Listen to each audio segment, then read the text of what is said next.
অনেক দিন পরে একটা ভিডিও দিচ্ছি। আজকে মাছ কিনতে গিয়ে শ্রীকৃষ্ণ সুইটসে ঢুকেছিলাম। তো এই দেখুন কি আছে এখানে, পুরো একদম খাজানা।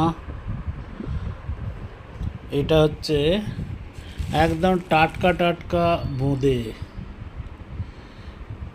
ঠিক আছে। এই যে এক চামচ আমি তুলছি, একদম ফ্রেশ, নরম।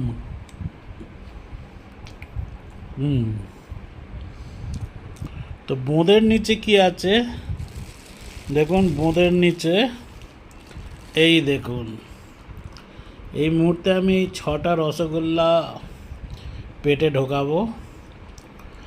এগুলো অ্যাকচুয়ালি রসগোল্লা না, এটা কমলাভোগ। মারাত্মক। আমার তো মনে হয় মহিষাপুরের বিমলের কমলাভোগও ফেল হয়ে যাবে এর কাছে। তো এই হচ্ছে কমলাভোগ। সাইজগুলো দেখুন, মোটামুটি ভেঙে খেতে হবে, একটা খাওয়া মুখে ঢুকবে না। দেখুন, ঠিক আছে। একটার দাম 30 টাকা। তো ব্যাঙ্গালোরের প্রাইস হিসাবে মোটামুটি খুবই রিজনেবল প্রাইস। অন্য জায়গায় 50 টাকার নিচে এই সাইজ দেবে না।